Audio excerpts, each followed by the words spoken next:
Hola a todos, les habla Andrés Cervantes y bienvenidos sean a mi canal Arquicultura. Le llegó el momento al monumento indio por excelencia, el Taj Mahal. Empezamos la historia en 1631 con el emperador Shah Jahan, cuando su esposa Mumtaz Mahal falleció. El emperador desconsolado inicia el año siguiente la construcción de un mausoleo. La localización sería junto al río Yamuna, lo cual de antemano traería problemas con el nivel freático, es decir, agua subterránea. Para evitar este problema se excavaron una serie de pozos, llegando más abajo de la capa freática, para conseguir un suelo firme. El fondo del pozo se rellenó con piedras y mortero, y sobre esto se levantaron columnas de piedra, hasta la superficie. Estas columnas se unieron con arcos, y sobre todo este entramado reposaría la losa que sostendrá el edificio. Con esto preparado ya se podía levantar el mausoleo. Para esto, Shah Jahan tomó elementos sobresalientes de mausoleos construidos por sus antecesores. Más adelante los veremos mejor. Debemos recordar que aunque estemos en India, los emperadores mogoles tenían como religión el Islam, lo que se evidencia en toda la simbología del Taj Mahal. Encontramos un recinto octagonal en el centro, y en torno a él otras 8 estancias, que representan los 8 niveles del paraíso como se describen en el Corán. La zona central tiene una doble altura, pero la zona que lo rodea tiene 2 niveles. Acá vemos la presencia de arcos persas, que como curiosidad en Europa se le conoce como arco Tudor, bastante típico en el último periodo del gótico inglés. Seguimos a continuación con el iwan.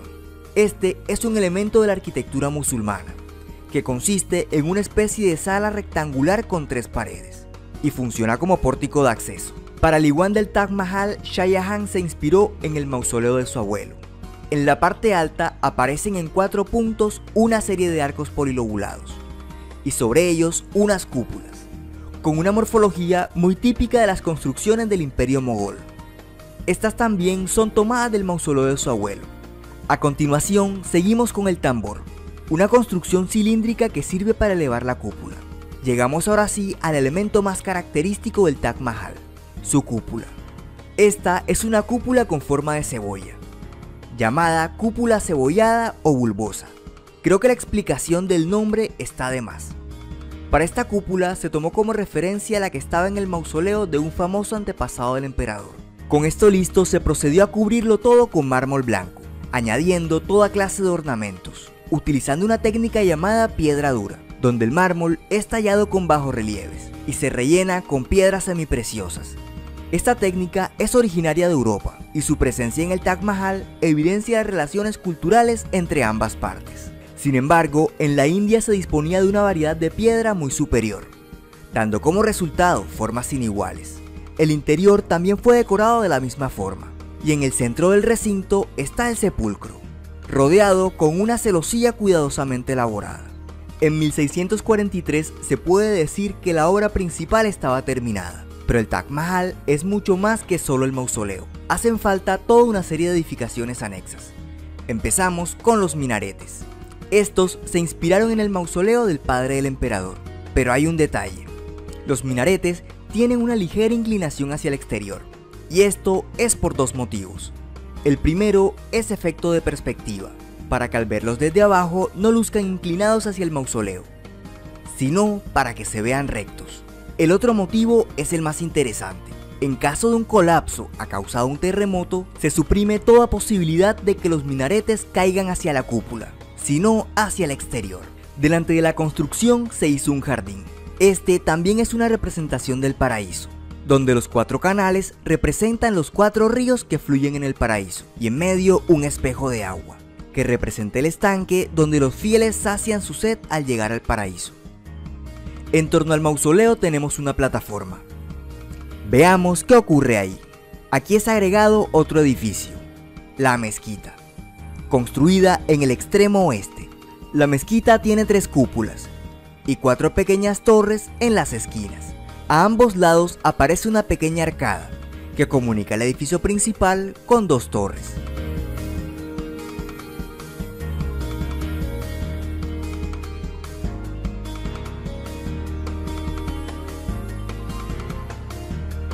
Este edificio atenta contra la simetría del complejo arquitectónico, por lo que se construyó otro edificio idéntico del otro lado. Se dice que se hizo sin un uso definido, solo por el tema de simetría, pero se presume que pudo ser casa de huéspedes. En el otro extremo tenemos el fuerte de acceso. Esta es una construcción con 4 pequeñas torres en las esquinas y una sucesión de cupulinas sobre los pórticos. Esta es la puerta para acceder al complejo arquitectónico, bordeado por una muralla. Recordemos que estamos ante un lugar cargado de simbolismo. En el extremo sur, como contraparte de la zona sagrada, aparece una zona secular o mundana, donde los edificios están revestidos de arenisca roja. Acá hay varios patios donde se observan arcos polilobulados, fáciles de identificar por esas hendiduras llamadas lóbulos. Una curiosidad es un efecto óptico que se produce aquí.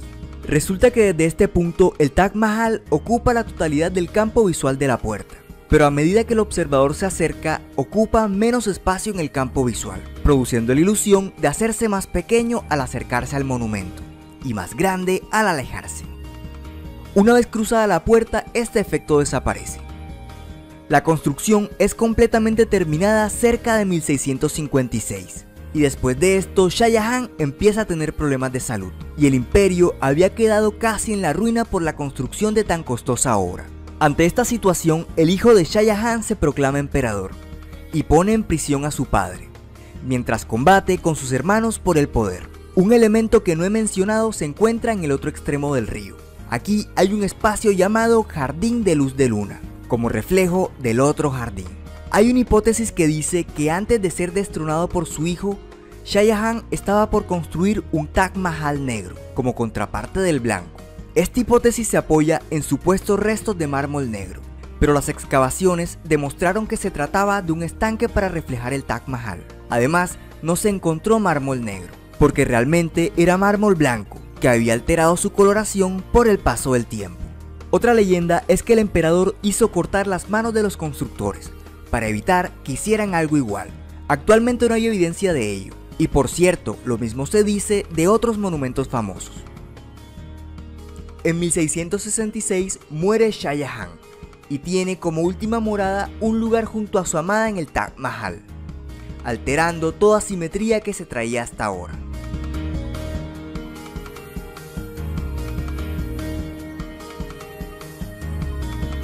A finales del siglo XIX, la construcción estaba en muy mal estado, por falta de mantenimiento, por lo que se inició un proceso de restauración, el cual terminó en 1908.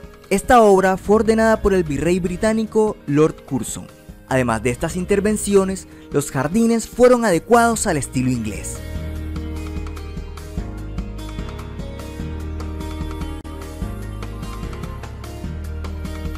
En 1942, durante la Segunda Guerra Mundial, se construyó un gran andamio para proteger la cúpula de un eventual ataque aéreo. Lo mismo se hizo en 1965 y 1971, durante guerras entre India y Pakistán. En 1983, este monumento fue declarado por la UNESCO como Patrimonio de la Humanidad. Por la presencia de una refinería cercana, la contaminación del entorno es bastante elevada, generando a veces lluvia ácida. Esto ocasiona que el mármol empiece a tomar una tonalidad amarillenta, por lo que se declaró un área de 10.400 km², donde toda actividad industrial está estrictamente controlada. Hay un último secreto: la tradición musulmana prohíbe la decoración elaborada en las tumbas, por lo que esto que ven aquí solo son cenotafios, monumentos vacíos en honor a un difunto. Los verdaderos sepulcros reposan varios metros más abajo, en una cámara relativamente sencilla. Y desde el 2007, el Taj Mahal es considerado una de las 7 maravillas del mundo moderno.